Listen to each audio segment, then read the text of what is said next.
अस्सलाम वालेकुम दोस्तों, कैसे हो? उम्मीद करता हूँ सब दोस्त खैर खैरत से होंगे। दोस्तों, आज मैं आपको नियोजित कैप्सूल के बारे में बताता हूँ कि ये कैप्सूल किस लिए इस्तेमाल किया जाता है, इस्तेमाल करने का तरीका क्या है, यूजेस क्या है, डोजेस क्या है, बेनिफिट्स क्या है और साइड इफ़ेक्ट क्या है। मुकम्मल तफसील के साथ बात करते हैं इस मुख्तसर वीडियो में। उससे पहले दोस्तों, अगर आप हमारे इस चैनल इन्फॉर्मेशन ऑफ मेडिसिन पर नए हो तो मेहरबानी करके मेरे इस चैनल को सब्सक्राइब करो और साथ ही मौजूद बेल की आइकॉन पर क्लिक करो ताकि हर नए आने वाले वीडियो की नोटिफिकेशन आप पहले ही हासिल कर सको।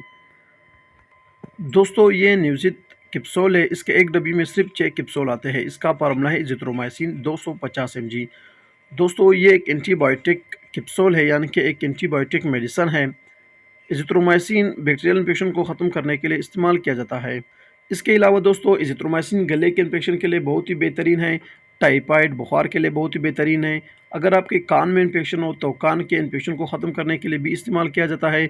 अगर आपके नाक में इन्फेक्शन हो तो नाक के इन्फेक्शन को ठीक करने के लिए इस्तेमाल किया जाता है। या जिस्म पर एलर्जी दाने हो तो उस सूरत में भी आप एजिथ्रोमाइसिन कैप्सूल को इस्तेमाल कर सकते हो। बहुत ही बेहतरीन और बहुत ही मुफीद कैप्सूल है। दोस्तों, इस्तेमाल करने का तरीका ये है कि एक कैप्सूल सुबह और एक रात को खाना खाने के बाद इस्तेमाल कर सकते हो। दोस्तों, हर मेडिसिन को अपने डॉक्टर के हिदायत के मुताबिक इस्तेमाल करो और इस्तेमाल करते वक्त एक्सपायरी डेट भी लाजमन चेक किया करो। यहाँ पर आपको दिखाते हैं एक्सपायरी डेट 10/2025 और प्राइस ₹274। दोस्तों, अगर इस कैप्सूल की साइड इफ़ेक्ट के बारे में बात करें, यानी कि नुकसानात के बारे में, हर मेडिसिन के बेनिफिट्स के साथ साथ साइड इफ़ेक्ट भी लाजमन होता है। लेकिन अगर आप मेडिसिन को डॉक्टर की हिदायत के मुताबिक इस्तेमाल करते हो, सही डोज इख्तियार करते हो, तब इसके कुछ ख़ास साइड इफ़ेक्ट नहीं होते हैं। बहुत ही बेहतरीन और सेफ मेडिसिन है।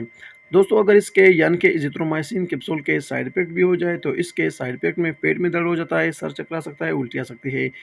ये चंद कॉमन साइड इफ़ेक्ट है, यानी कि नुकसानात है एजिथ्रोमाइसिन कैप्सूल के। अगर आप सही तरीके इस्तेमाल करते हो तब इसके कुछ खास साइड इफ़ेक्ट नहीं होते हैं। ये तो दोस्तों नियोजित कैप्सूल 250 mg के बारे में कुछ मुख्तसर और सादा आसान लफ्ज़ों में बयान किया हुआ मुख्तसर वीडियो। उम्मीद करता हूँ कि आपको ये वीडियो बहुत पसंद आई हो। अगर वीडियो पसंद हो तो वीडियो को लाइक, शेयर और कमेंट करो और मेरे चैनल इन्फॉर्मेशन ऑफ मेडिसिन को ज़रूर सब्सक्राइब करो। मिलते हैं नेक्स्ट वीडियो में, तब तक के लिए इजाज़त हो। अल्लाह हाफ़िज़।